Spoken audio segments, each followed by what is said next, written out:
네, 반갑습니다. 우리 같이 하나님 말씀 보겠습니다. 야고보서 5장 12절 말씀, 우리 한 절 말씀입니다.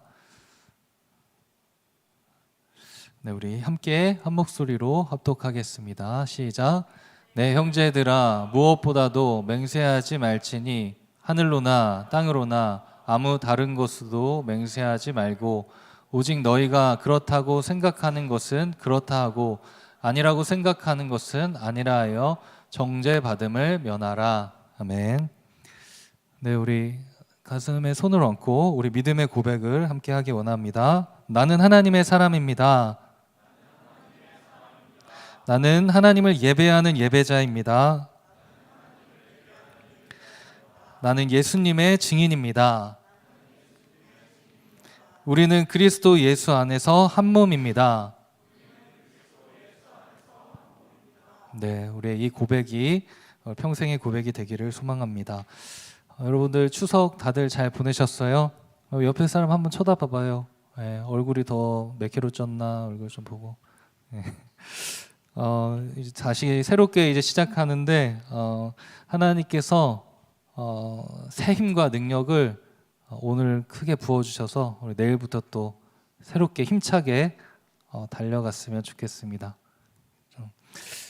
제가 추석을 마치면서 한 가지 결단한 게 있어요. 제가 비전교회 처음 왔을 때보다 지금 한 15kg 이상 쪘거든요. 차이가 나니까. 그래서 제가 처음 설교했던 영상을 한번 쳐다봤어요.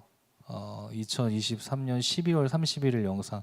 한번 그때 가서 영상과 오늘 영상의 얼굴 나오는 거 한번 비교 한번 해보세요. 그래서 제가 굉장히 많이 차이가 난다. 그래서 이제 새롭게 식단도 좀 조절을 해보고 운동을 하려고 합니다. 그래서 제가 이 한 결단이 좀 이루어질 수 있도록 여러분들 저를 보시면 한마디씩 해주세요. 목사님 운동하고 계세요?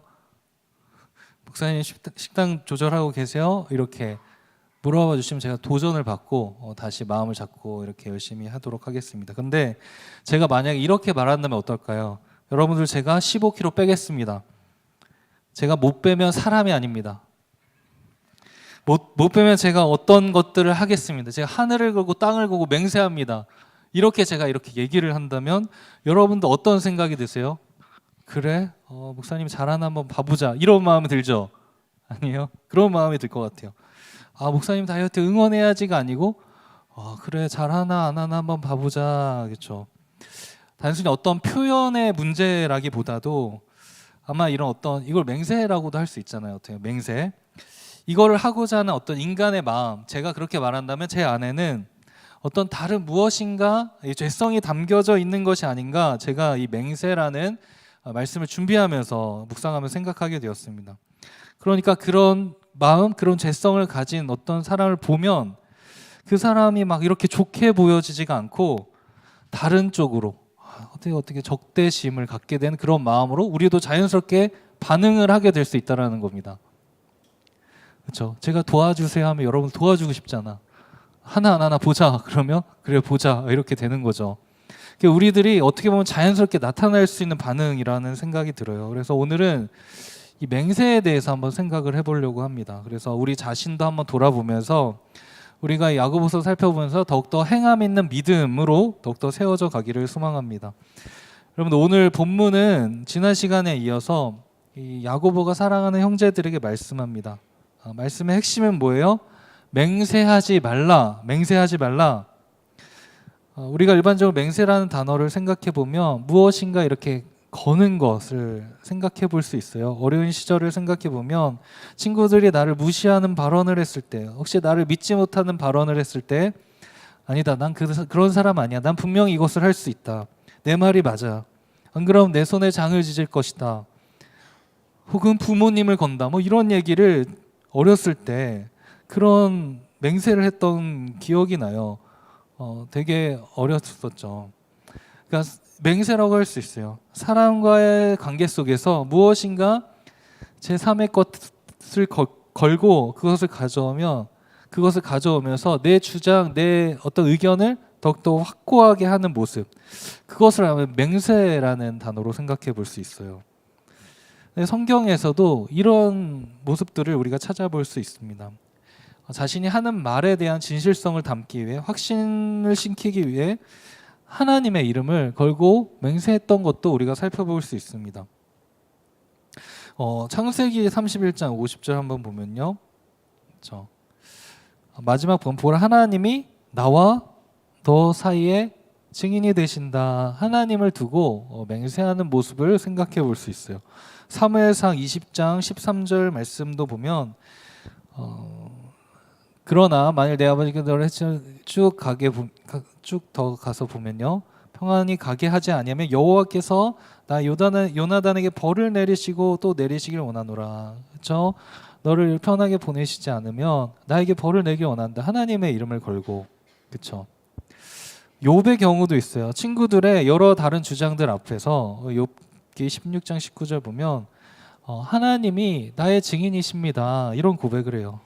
내 주장이 나는 맞다라는 이런 고백을 할 때 하느님이 하늘에 계시고 하나님이 나의 증인이 되어 주십니다.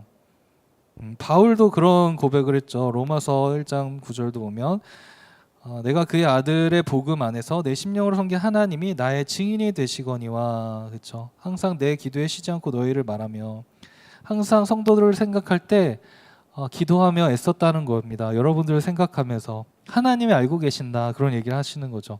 고린도후서 1장 23절도 보면, 그렇죠? 내가 내 목숨을 걸고 하나님을 불러 증언하게 하노니, 그렇죠? 내가 다시 고린도에 가지 아니한 것을 너희를 아끼려 함이라. 그러니까 바울의 진심을 얘기할 때 또 하나님에 대한 이야기들을 이렇게 하는 것을 생각해 볼 수 있어요. 성경에서 보면 이런 맹세와 같은 모습들을 살펴볼 수가 있는데요. 여러분들, 그렇다면 사람들이 왜 이렇게 맹세를 할까요? 맹세를 왜 할까? 자신의 어떤 진심을 증명하기 위해서 맹세를 하지 않겠습니까? 또 한편으로는 나의 어떤 결심을 나타나기 위해서 맹세를 할 수도 있어요. 그렇죠?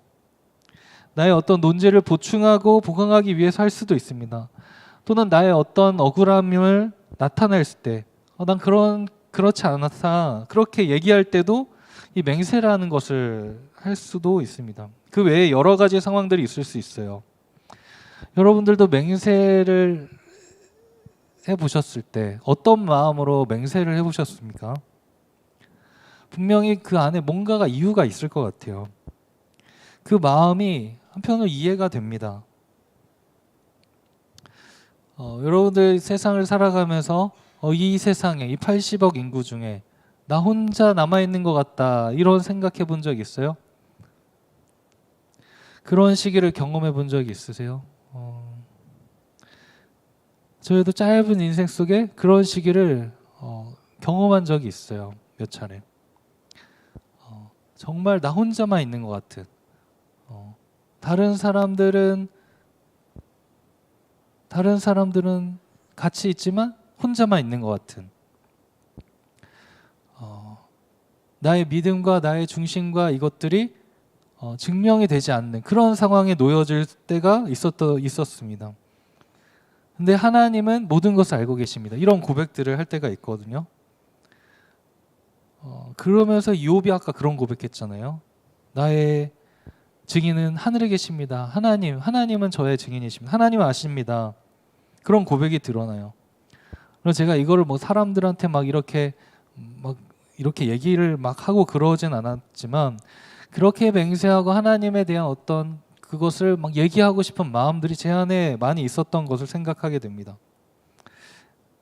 그런 것들이 이해가 되지만, 근데 우리가 그런 상황 속에서 우리의 마음과 감정, 어떤 상황 앞에 이렇게 하는 맹세를 오용하거나 잘못할 수 있는 맹세가 있을 수 있다, 그렇게 될 수 있다라는 것을 생각할 수 있어요. 그래서 오늘 이 맹세에 대해서 우리 다시 한번 생각해 보기를 원하는데, 야고보가 맹세를 하지 말라고 해요. 그 12절 말씀 한번 보면요, 내 형제들아 무엇보다도 맹세하지 말래요. 맹세하지 말지니. 그렇죠? 맹세하지 말고 뭐라 그래요? 다음 보면 그렇다 아니다 라고만 하라고 합니다. 여러분들, 맹세에 대해서 예수님께서도 말씀하셨잖아요. 마태복음 5장 가보면 산상수훈에서 예수님께서 말씀하셨어요. 그 비슷한 맥락이에요. 거의 같은 말씀입니다. 그래서 예수님이 하신 말씀과 이 야고보가 한 말씀을 우리 같이 살펴보면서 그럼 왜 맹세를 하지 말아야 될까? 왜 잘못된 맹세를 우리가 하지 말아야 될까? 이것을 좀 생각해 보기를 원해요. 그럼 예수님께서 맹세에 대해서 뭐라고 얘기하셨냐면 마태복음 5장 우리 33절부터 우리 한번 좀 긴데요. 한번 쭉 한번 읽어볼게요. 시작. 또 옛사람에게 말한 바 헛맹세를 하지 말고 내 맹세한 것을 주께 지키라 하였다는 것을 너희가 들었으나 나는 너에게 이르노니 도무지 맹세하지 말지니 하늘로도 하지 말라 이는 하나님의 보좌임이요 땅으로도 하지 말라 이는 하나님의 발등상임이요 예루살렘으로도 하지 말라 이는 큰 임금의 성이요 내 머리로도 하지 말라 이는 내가 한 터적도 희고 검게 할 수 없음이라 오직 너희 말은 옳다 옳다 아니라 아니라 하라 이에서 지나는 것은 악으로부터 나느니라. 그렇죠. 예수님께서도 지금 야고보가 말하는 것과 거의 같은 이야기합니다. 하늘로나 땅으로 맹세하지 말라. 그냥 그렇다 그렇다 아니다 아니다 그 정도까지만 하라 이야기하고 계시는 거예요. 왜 맹세하지 말라고 하셨을까? 우리 세 가지 정도 생각해 봤으면 좋겠는데 첫 번째는 하나님의 이름이 망령되이 여겨질 수 있기 때문에 그렇습니다. 예수님께서 하늘은 뭐요? 하나님 보좌이고 땅은 하나님의 발등상이다. 예루살렘도 큰 임금의 성이다. 그러니까 쉽게 말해서 하늘 걸고 땅을 걸고 뭐 어떤 예루살렘을 걸고 어떤 것을 걸고 하는 것이 곧 하나님의 이름을 걸고 맹세하는 것과 같은 의미가 된다라는 거예요.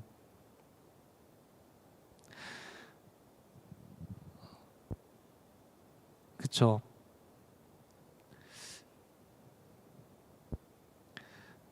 근데 이렇게 얘기를 물론 이제 하나님의 이름을 걸고 맹세하는 케이스도 있었으니까 그런데 이 또 배경이 있던 것이죠. 야고보가 쓴 이때 배경과 그 예수님 당시에 했었던 그 배경 사람들이 자신들의 어떤 잘못을 은폐하기 위해 또는 자주 막 이 맹세를 남발했기 때문에 그래 남발했기 그런 배경도 있습니다.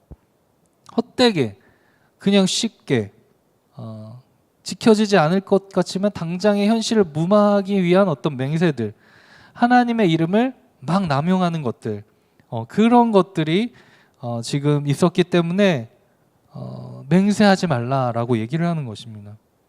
여러분들도 어렸을 때 막 친구들하고 놀다가 어머니 아버님 이름을 막 이렇게 팔았던 적이 있잖아요.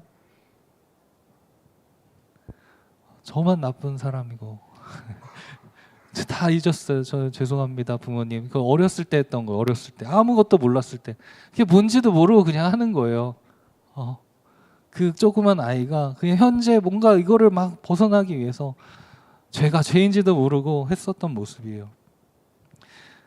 그러니까 레위기 19장 12절 말씀 봐봐요. 한번 읽어볼게요. 시작. 너희는 내 이름으로 거짓 맹세함으로 내 하나님의 이름을 욕되게 하지 말라. 나는 여호와이니라. 그렇죠? 그러니까 거짓 맹세 이게 실제로 거짓 맹세일 수도 있고 막 주님의 이름 남발하는 거예요. 말도 지키지도 않을 거지만 그렇게 막 현실을 무마하기 위해서 하는 그런 잘못된 맹세. 그것이 뭐예요? 하나님의 이름을 모독하게 되는 일이다. 욕되게 하는 일이다. 그러니까 쉽게 우리가 하는 맹세, 그 이름을 하나님의 이름 막 걸고 하는 맹세, 그것을 우리는 멀리해야 될 것이다. 또 맹세하지 말아야 할 두 번째 이유는 정죄함을 면하기 위해서다. 야고보서 오늘 말씀 12절 마지막 절에 보니까 뭐라고 나와요? 다른 거 맹세하지 말고 그렇죠. 아니라 하여 정죄받음을 면하라. 그러니까 그렇다 아니라 이것을 넘어가는 것은 뭐예요? 받는 일이 된다. 쉽게 말해 그 죄라는 거예요. 죄. 맹세를 하는 것이 죄가 될 수 있다라는 겁니다. 무엇인가를 걸고 맹세를 하잖아요.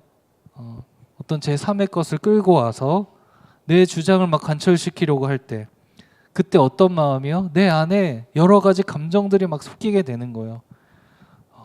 내 안에 어떤 자기 의가 나올 수도 있고 어떤 감정이 막 이렇게 욱해서 나올 수도 있고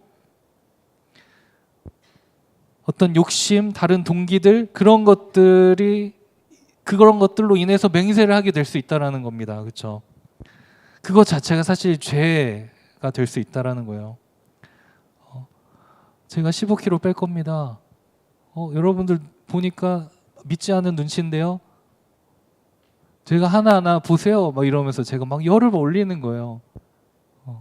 그러는 순간부터 저는 제 안에 죄를 짓고 있는 거죠. 죄악된. 여러분들 제가 15kg를 뺄 수 있을지 못할지 모르겠지만 제가 그때 약속하고 지켰잖아요. 제가 이번에도 지키고 싶어요. 그러니까 여러분들 볼 때마다 운동하셨어요? 식단 조절하세요? 이렇게 계속 물어봐 주시면 제 목표를 이루는 데 도움이 될 것 같습니다. 그러니까 제 삶에 무엇인가를 걸고 너가 나한테 뭔가 그렇게 생각해? 아니야, 나 그렇지 않아. 이러면서 어떤 나의 의나 나의 감정이나 이런 것들이 막 나오면서 그런 순간 그 감정과 그 모든 생각들이 죄를 짓게 되는 것일 수 있다라는 거예요. 그게 곧 정죄함을 받을 수 있게 된다. 그러니까 그렇다. 목사님 빼지 못할 것 같아요. 그래. 뺄 것 같아요. 그래. 그렇지만 좀 도와주세요. 저는. 그러니까 거기에는 어떤 다른 감정이나 어떤 그런 것들이 개입이 되지 않고 있어요. 자유롭습니다. 그런 것들을 하지 말라. 그래서 그냥 그렇다, 아니다. 우리가 뭔가 내 증명을 위해서 무엇인가 더 하고자 하지만 그게 오히려 그 주장을 더 이렇게 확실하게 하지 않을 수도 있어요. 어쩌면 단호하게 그냥 네, 그렇게 하겠습니다. 안 하겠습니다. 이게 더 그 말에 힘이 있을 수 있다라는 거예요. 그러니까 우리들이 어떤 것을 어떤 것을 맹세할 때 하고자 하는 나의 어떤 감정이나 생각, 이 마음들이 죄로 이어질 수 있기 때문에 그렇게 하기 때문에 맹세를 멀리하라 이런 것이고, 세 번째, 헛된 맹세는 돌이킬 수 없는 결과를 가져올 수 있기 때문입니다. 여러분 사사 입다의 이야기를 알고 있을 것이죠. 입다가 성급한 서원으로 인해서 맹세를 통해서 그의 자녀가 어떻게 됐는지 우리는 알고 있어요. 입다가 하나님께 저 암몬 자손을 저에게 넘겨주시면, 이 암몬 자손으로 우리를 정죄해서 승리케 해주시면 어떻게 해요? 누구든지 먼저 나를 맞이해 주시는 그 사람을 하나님께 번제를 바치겠습니다. 이렇게 얘기를 했습니다. 하나님께서 이 입다에게 승리를 주세요. 암몬을 이기게 해주십니다. 그래서 너무 기쁘죠. 그래서 이렇게 왔는데 누가 맞이해 줬어요? 제일 먼저 딸이 맞이해 줬어요. 딸이 기쁘게 아무것도 모르고 우리 아빠 왔구나, 승리의 소식을 들고 우리 아빠 왔구나 했는데, 그렇죠, 아버지의 헛된 맹세로 인해서 그에 따른 그의 말대로 되게 되는 거예요. 돌이킬 수 없는 사건이 됩니다. 성급한 서원과 맹세가 가져다 오는 결과이다.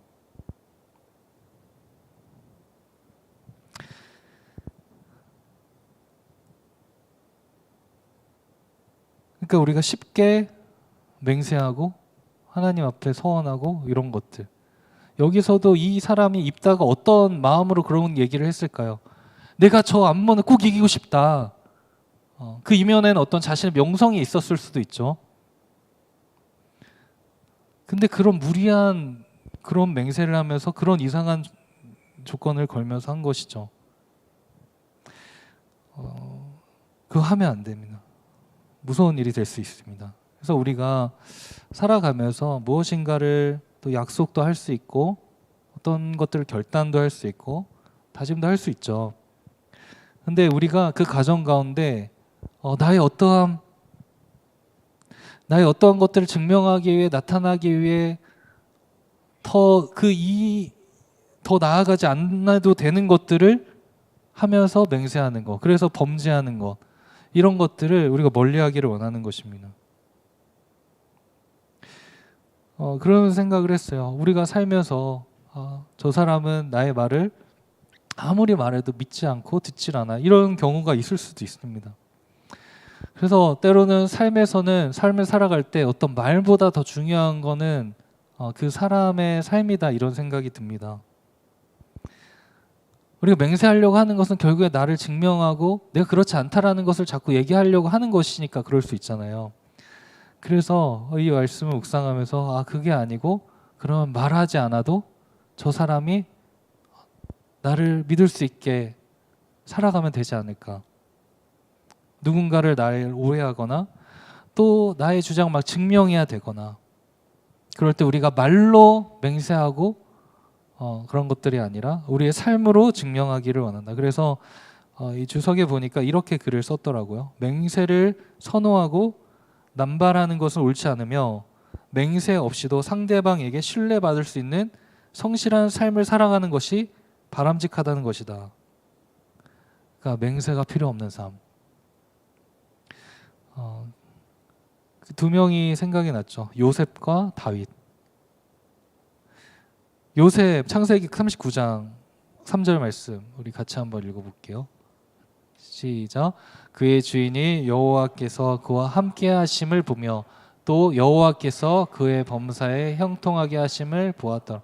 그렇죠. 그 주인은 뭐예요? 비그리스도인이에요. 요셉은 하나님을 믿고 있고 그 주인이 요셉을 보니까 요셉은 하나님과 함께하는 사람이에요. 하나님과 함께하는 사람인데 이런 고백을 어떻게 할 수 있겠어요? 그의 삶이 하나님 앞에서 살았던 삶이기 때문에 말씀 가운데 신뢰받을 수 있는 삶이었기 때문에 그렇죠. 다윗 보면 사무엘상 16장 18절 한번 읽어볼게요. 시작. 소년 중 한 사람이 대답하여 이르되 내가 베들레헴 사람 이새의 아들을 본즉 수금을 탈 줄 알고 용기와 무용과 구변이 있는 준수한 자라 여호와께서 그와 함께 계시더이다 하더라. 그렇죠. 다른 사람들이 다윗을 이렇게 이야기를 해주고 있어요.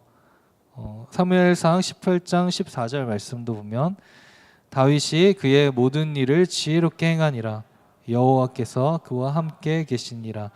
아멘. 물론 하나님께서 먼저 다윗과 함께 하시고 요셉과 함께 하셨기 때문이지만 요셉은 하나님을 늘 생각했고 다윗도 늘 하나님을 생각하며 그분의 뜻대로 살아가길 원했겠죠. 그러니까 그렇게 살아가는 삶을 하나님 알지 못하는 사람도 그 삶을 보면서 와 쟤는 신뢰할 만하다. 요셉한테 그거 다 맡겨버리잖아요. 다윗을 보면서 하나님 함께 하는구나. 그것을 알게 되는 거예요. 다윗이 요셉이 나 안 그랬어요. 그런 얘기 안 하잖아요. 여러분들 말씀 맺으면서 저도 그렇고 여러분들도 그렇고 우리들의 삶을 보면서 우리 천선 형제는 하나님이 함께 하시는 것 같아요. 다른 사람 보니까 다른 사람들이 다 뭐라고 해. 진효 막 이상한 얘기. 진효한테 만약 누군가 이상해요. 아니야. 진효는 항상 하나님께서 함께 하시. 제 말을 믿을만해. 믿을만해. 쟤는 평소에 하는 거 보니까 제 하나님을 믿는 사람은 하나님이 계시는 것 같아. 저 친구의 말을 신뢰해도 괜찮아. 우리가 말을 많이 하지 않아도 맞으면 예, 아니면 아니요라고 그 정도까지는 말할 수 있어요. 근데 그 말이 능력이 될 수 있다. 우리의 삶이 하나님 앞에서 매일매일 살아가는 그런 삶이 된다면 맹세 내가 막 열을 올리면서 무엇인가를 걸고 막 그렇게 증명할 필요가 없다라는 거야. 우리의 삶이 매일매일 하나님 앞에서 동행하는 삶이라면 그런 맹세가 필요 없는 삶으로 하나님께서 우리를 인도해 주시기를 소망합니다. 저와 여러분들은 이 세상에 하나님을 알지 못하는 이 세상의 전부인 것처럼 살아가는 사람들 앞에 놓여진 사람들이잖아요. 사람들이 여러분들 다 보고 있잖아요. 저 교회 다니는데 예수님 믿는데 그리스도인인데 어떻게 하나 보자. 평소에 우리가 믿음으로 말씀으로 살아간다면 이미 여러분들 그 안에서 맹세가 필요 없는 삶으로 여러분들은 하나님을 증거하고 있는 삶을 살고 계시는 것입니다. 그래서 그런 삶을 살아갈 때 우리가 해피투게더도 1년에 한 번 하는데 이때 몇 개월 막 이렇게 물론 그것도 의미가 있겠지만 평소에 내가 얘 초등학교 때부터 봤는데 얘는 한 10년 넘도록 20년 넘도록 얘는 똑같더라. 얘 보니까 진짜 하나님 살아계시는 것 같다. 그럴 때 여러분이 한마디 딱 했을 때 그 친구가 딱 올 수 있게 않겠어요? 그러니까 지나간 것은 있고 이제 오늘부터 우리가 다시 한번 주님의 말씀 앞에서 살아가서 하나님이 함께하는 사람. 와, 우리 지우의 말은 신뢰할 만해. 제 말은 괜찮아. 네. 그런 저와 우리 비전의 청년들 되시기를 예수님의 이름으로 간절히 축복합니다. 우리 같이 찬양하겠습니다. 우리